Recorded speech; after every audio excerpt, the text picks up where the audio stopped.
Salut la compagnie, c'est Jules Melon et aujourd'hui dans Impro Ciné Critique, alors que le Père Noël est tranquillement en train de préparer sa distribution de cadeaux, attention petits enfants, il faudra bien dormir cette nuit sinon la magie n'opérera pas. Et bien justement, est-ce que cette magie a opéré sur moi à la découverte tardive de ce film d'animation des studios DreamWorks, sorti il y a 10 ans, en 2012, Les 5 légendes, ou en version originale, Rise of the Guardians, réalisé par un certain Peter Ramsey qui quelques années après fera le très marquant Spider-Man Into the Spider-Verse, et avec au casting vocal en VO Chris Pine qui joue le héros Jack Frost, Alec Baldwin, le Père Noël, Hugh Jackman, Bunny, oui, le lapin de Pâques, qui ressemble plus à un kangourou, mais bon, c'est un des running gags du métrage. Isla Fisher, qui joue la fée des dents, ou encore Jude Law, le méchant, le croque-mitaine. Et leur pendant français, ben c'est intéressant parce que déjà, nous avons donc dans le rôle du héros, Gaspard Ulliel, qui nous a quittés plus tôt cette année, donc petite pensée pour lui, sa famille et ses fans. Nolwenn Leroy, qui donc fait la fée des dents, ouais, pourquoi pas. Un acteur d'origine bulgare, Miglen Mirchev, qui fait le Père Noël, qui est d'origine slave, russe, hein. Bon voilà, ici.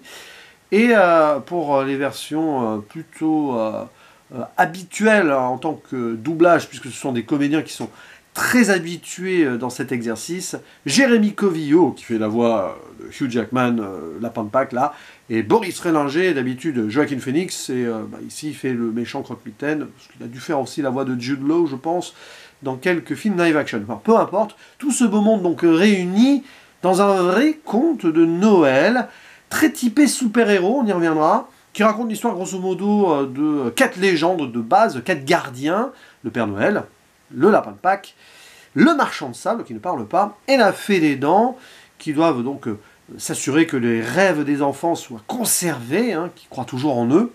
Mais tout ceci sera très menacé avec le retour du croque-mitaine Pitch en VO, Pitch pour Pitch Black, hein, le noir absolu des cauchemars, qui va mettre en danger tout cela, et tant et si bien que ces 4 esprits vont avoir besoin d'un 5e membre, malgré eux. Hein. L'homme de la Lune leur donne donc Jack Frost comme associé.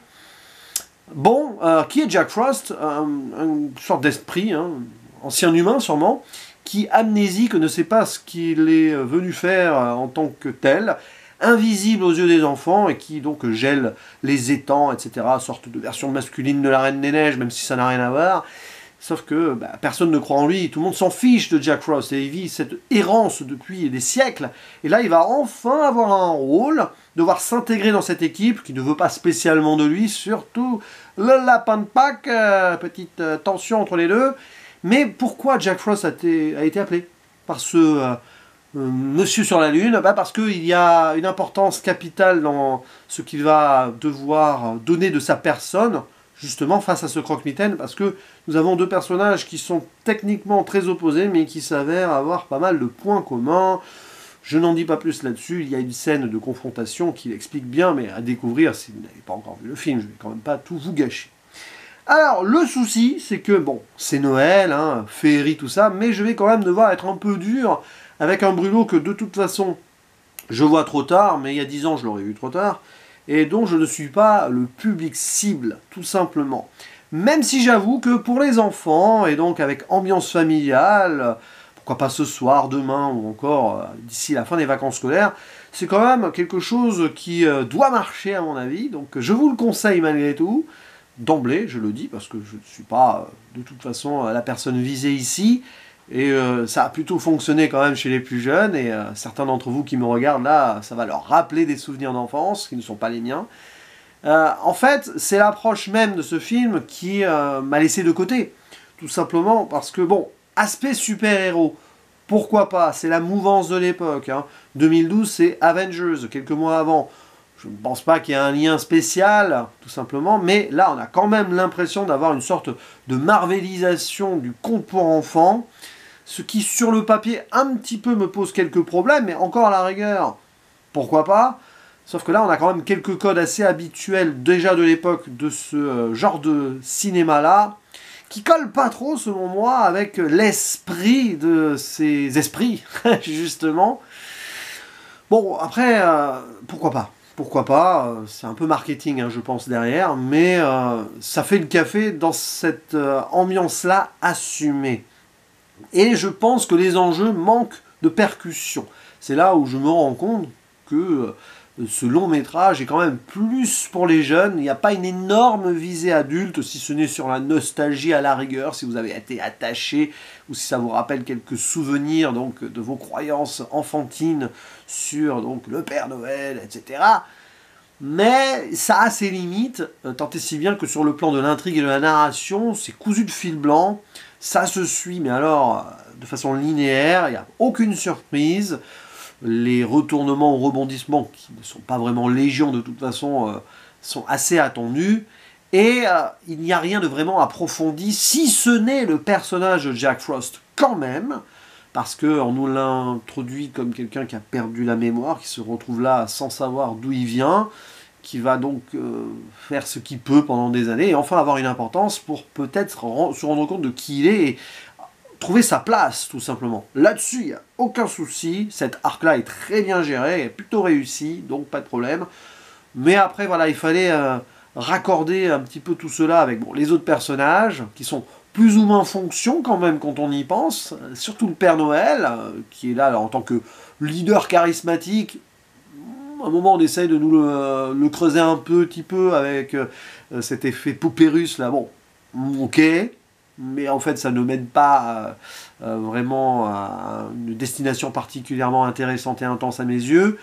Et on nous intègre forcément les enfants, parce que c'est quand même eux la cible, et on a donc une bande de jeunes bambins qui doivent avoir entre 8 et 10 ans, grand max, justement, qui sont à cette lisière de perdre une certaine croyance donc en toutes ces choses-là, et qui vont être mises à mal par ce croque-mitaine, mais en fait c'est l'allégorie de la vie qui passe, et tout simplement en entrant dans la préadolescence petit à petit, ils vont avoir d'autres envies et d'autres croyances, tout simplement, ou justement les perdre, celles-ci. Donc là, voilà, il y a ça, et donc, oui, quand le capitaine débarque, c'est juste qu'on a des enfants qui grandissent, au final. C'est un peu l'idée. Mais voilà, c'est très simplifié, les enfants vont être un petit peu les dommages collatéraux, mais aussi avoir une activité, à un moment, une importance, puisque c'est quand même par rapport à leurs croyances que les gardiens vont avoir ou non leur pouvoir, et donc ça donne lieu à une sorte de combat épique, qui n'est pas vraiment épique non plus, sur la finalité, afin donc de faire face à ce croque-mitaine, d'accepter les peurs et tout, et tout. Donc là-dessus, c'est très lisse, hein, je trouve, mais c'est quand même bien écrit et bien fait dans ce que ça propose. Voilà. Par un scénariste qui s'appelle, alors, co-scénariste, mais William Joyce, qui avait fait une série, et qui s'était occupé avant de Bienvenue chez les Robinson, chez Disney, ouais, et d'un film avec l'imaginaire du docteur Magorium, j'ai pas le titre exact en tête, que j'avais trouvé aussi assez plat par rapport à ce que ça pouvait donner. Donc c'est quelqu'un qui s'adresse plutôt aux plus jeunes et qui veut pas forcément chercher une visée plus adulte et trop, entre guillemets, prise de tête. Non, c'est pas du Pixar, par exemple, dans le même domaine de l'animation, qui aurait eu une toute autre approche. Mais j'avoue que si j'avais découvert ça en tant que plus jeune, à l'âge de 10 ans, peut-être que j'aurais accroché. C'est juste pas fait pour moi, tout simplement. Après, et je finirai là-dessus, sur l'aspect graphique et animation, ça fait le café. Bon, il y a une 3D qui peut être discutable dans l'utilisation de la 3D, mais il n'y a rien vraiment de mauvais. Loin de là, c'est plutôt beau. Oui, oui, c'est beau. Il y a des beaux décors surtout. Les personnages en tant que tels, ils sont comme ils sont dans leur chara-design, mais c'est pas ce qui m'attire le plus. Je les trouve très très lisses, justement, dans cet aspect physique-là. Mais bon, Jack Frost, il est un petit peu là pour faire un peu le beau gosse aussi, hein, directement. Mais c'est surtout sur les décors et les effets un petit peu magiques, lumineux. Oui, là, c'est beau. Très très beau même. Il y a quelque chose qui ressort bien sur l'écran général.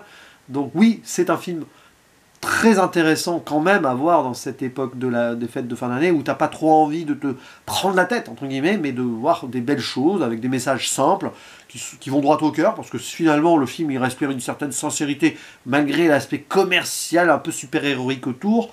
Donc oui, je ne vais pas être méchant ni cracher dessus, c'est juste que, voilà, moi c'est pas trop mon truc là, en ce jour d'aujourd'hui, mais j'avais quand même envie d'en parler pour ce Noël, cette période de Noël 2022, puisque 10 ans après, quoi. Voilà.